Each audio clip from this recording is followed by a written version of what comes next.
जय श्री जगन्नाथ। हर हर शंभु। एबे आसंता काली हूँ धनु संक्रांति। चलतु ये धनु संक्रांति विषय रे तार सविशेष बरणी जानिबा। आई धनु संक्रांति परठारु ही धनु मुआर प्रचलन कहीं होता है वो आमर बंधु बांधव ओ झील घर को नले संगात घर को आम धनु मुआ कहीं दे था से विषय आम जाना ता विषय एक प्रचलन कहानी अच्छी से विषय जानिबा। धनु मासर प्रथम दिन को धनु संक्रांति भाव पालन करा जाय थाए। एही दिन सूर्य धनु राशि रे प्रवेश करथांती। धनु राशि देवगुरु बृहस्पति राशि होइतिबारु एथिरे सूर्यंग प्रवेश विशेष प्रभाव आनिथाए। कृषि प्रधान राज्य ओडिशा पाई पौष मास हेउची समृद्धिर मास। एही समय चाषी घर को अमल हेउथिबा खाद्य शस्य आस्ताए। पुष मासरे धान अमल परे उखुड़ा बा मुआर प्रस्तुति ओडिया चलनेर एक विशेषत्व।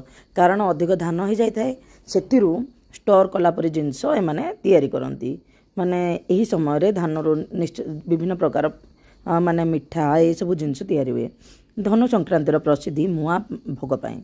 धनु संक्रांति दिन मुआ को ठाकुर पाखे भोग लग जाए। धनु संक्रांति दिन मुआ को श्रीमंदिर में जगन्नाथ ठारू आरंभ कर विभिन्न देवादेवी पाखे लाइक करा जाए। घर को घर मुआ दिया निया हुए। देशी घी गुड़ चीनी सीरा लिया नड़ियापाती काजू बादाम अलैच लवंग आदि दे प्रस्तुत हुए धनु मुआ। से भली धनु संक्रांति ठारू मकर संक्रांति पूर्वदिन पर्यंत श्रीमंदिर में पहली भोग नीति अनुष्ठित हुए।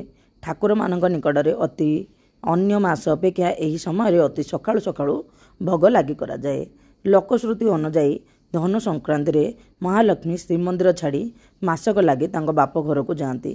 तेणु यही समय ठाकुर मानक लगी माँ जशोदा खाद्य प्रस्तुत करी पुओ झील माने जगन्नाथ बलभद्र और सुभद्रा को सकाळु सहल सहल खाइबा दियंती। महाप्रभु निकट में परंपराक्रमे यही पहली भोग होता है। एथि श्रीमंदिर स्वतलिपि लिखित द्रव्य परिमाण अनुसार बड़ झिली दरसुआ झिली दरसुआ बड़ी बड़ बड़ा आरिसा एंडुरी मुगेई चूड़ापुआ छतु लड्डू गजा खईर चूल गईठा मंडा बड़ी कंटे इत्यादि भरू लगी होता है। कुआ का कहवा पूर्वर ए भोग लगी होई भोगर ना हो पहली भोग। यह परठारु सबू माने आंचलिक कार्यक्रम हो कि पहली भोग नीति अनुष्ठित होता है। प्रथमे श्रीमंदिर रे हुए तापरे सबू जगार सब प्रकार नुआ ए सबू हो कि पहली भोग होता है। विश्वास अच्छी ये भोग को माँ जशोदा निज हाथ में करिथांती। श्रीमंदिर रे धनु संक्रांति ठारू मकर संक्रांति पूर्वदिन पर्यंत सकाळर गोपाल वल्लभ भोग नीति सहित पहली भोग नीति अनुष्ठित होता है। यही दिन मानकरे रात्र 2 घड़ी थाई द्वार फिटा नीति मंगल आलती अवकाश हुए। तापरे घड़ व अलंकार लगी होई बेश होता है। किंवदंती अनुसार पौष पूर्णिमा दिन रामचंद्र 14 वर्ष वनवास सारी अयोध्या फेरी शासन भार ग्रहण करथिबा कहा जाए। पुराण अनुसार यही तिथि तांकर राज्याभिषेक होइतिला। यार श्रुति रे यही दिन श्रीमंदिर में पुष्याभिषेक नीति अनुष्ठित हुए। श्रीनगर रे मध्य गजपति महाराजा पुष्याभिषेक नीति अनुष्ठित होता है। श्रीमंदिर में पहली भोग प्रत्यह रात्र 2टार द्वार फिटा हुए। भितर सध 2:30 हुए। 2:45 मंगल आलती नीति संपन्न हुए। भोर 5:20 रु 6टा मध्य पहली भोग नीति बढ़ा जाए। यही जो पौष मसरे सकाळ 6:30 रु 8टा मध्य सकाळ धूप एठारे केवल कठ भोग लगी हुए। 8:20 रु 10टा भोग मंडप 10:30 रु मध्याह्न 12टा मध्य मध्याह्न धूप एथिरे केवल कठ भोग लगी हुए। 11:45 रु अपराह्न 1 द्वितीय भोग मंडप ये अन्यान्य नीति चले। यापर अपराह्न 5टा पर संध्या आलती हुए। 6:30 रु 8टा संध्या धूप हुए। 9टारे चंदन लगी हुए। 10टारे बड़ सिंहार बेश हुए। 10:30 रे बड़ सिंहार भोग और 11टारे रात्रि पौड़ नीति जेनराली होता है। एथिरे 10-15 मिनिट ए साइड्र से साइड्रे होता है। यह रहा आमर पौष्याभिषेक नीति रे किपरि भगवानकर पहली भोग संपन्न होता है।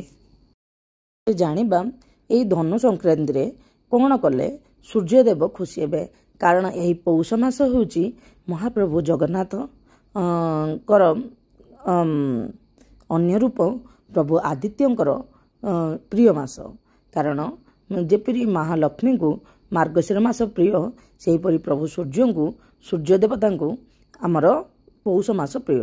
जदि आम यही पौष संक्रांति माने सरी धनु संक्रांति दिन सूर्यदेवंकु किछि उपाय करवा आमर भाग्य भगवान चमकाई देबे बोली विश्वास अच्छी माने आमर किछि रिष्ट एसबू थे खंडन हो जाए खास करी आमर जदि चर्म रोग लगी रही है असाध्य रोग चली थाए नले ज्वर बारंबार होता है यही समय आम सूर्यदेव को यही उपाय कले विशेष फल मिलता है बोली विश्वास अच्छी आउ यही उपाय कले आमर दारिद्रतार मुक्ति मिलता है बोली विश्वास अच्छी चलतु आम ये सबू देखा कौन पाई कराऊँ ज्योतिषशास्त्र अनुसार ग्रहराज होचंदी सूर्यदेव प्रति मासरे से राशि बदलांती माने सूर्यों गोचर को संक्रांति रूपे पालन करा जाए एबे सूर्यदेव धनुराशि रे प्रवेश करने को आमर धनु संक्रांति कहुए तापर गोटे मास पर्यंत रे तेबे यही दिन खर मास आरंभ होता है कहुए जे यही दिन कौन शुभ कार्य करा जाए नहीं बोली कहुए आसंता मास संक्रांति पर पुणी थे शुभ कार्य आरंभ हो तेबे धनु संक्रांति रे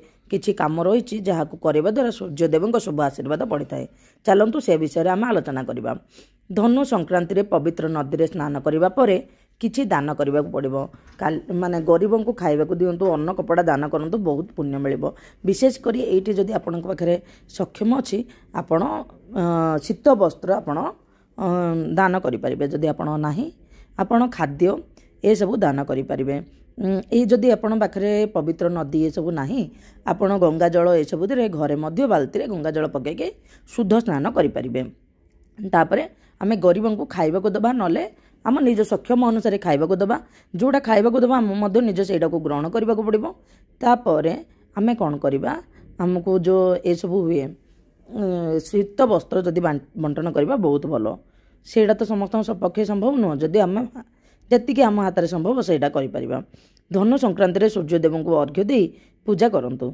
यह व्यतीत प्रभु भंगलाशंकर को गंगा जल अभिषेक करने बहुत शुभ होता है एसत महामृत्युंजय मंत्र को जप करंतु यह द्वारा किसी दुर्घटना होबार बंचीजे संकट टलिज यही दिन माता लक्ष्मी और भगवान विष्णु को पूजा करंतु यज्ञ मध्य करें इमिति भाग्य उदय होगा द्वारा माता लक्ष्मी आपण घरे बास करेंगे यही दिन जदि आपण पारुचंदी लुण खाइबे नाही व्रत करी पितृपुरुषों कृपा लाभ में तिल तर्पण करने उचित जीवन में सुख समृद्धि भरीज यही दिन गायत्री मंत्र जप करने निहाती दरकार यह कले विभिन्न समस्या मुक्ति पाइबे सूर्यदेव असीम कृपा आम उपरे रहिबो यह रहिला आमर कौन उपाय कले आमको एसबू हुए गोटे सुंदर कथा अच्छी यही मसरे कहीं गुड़ मुआ भोग लगे यहाँ हूँ आम विज्ञान सम्मत यही समय पौष मसरे आम सौरमंडल ग्रह उपग्रह स्थिति चलन और परिवेशर अवस्थान अनुजाई प्रत्येक मनीषर खाद्य अधिक खाद्य खाइबार आवश्यकता रही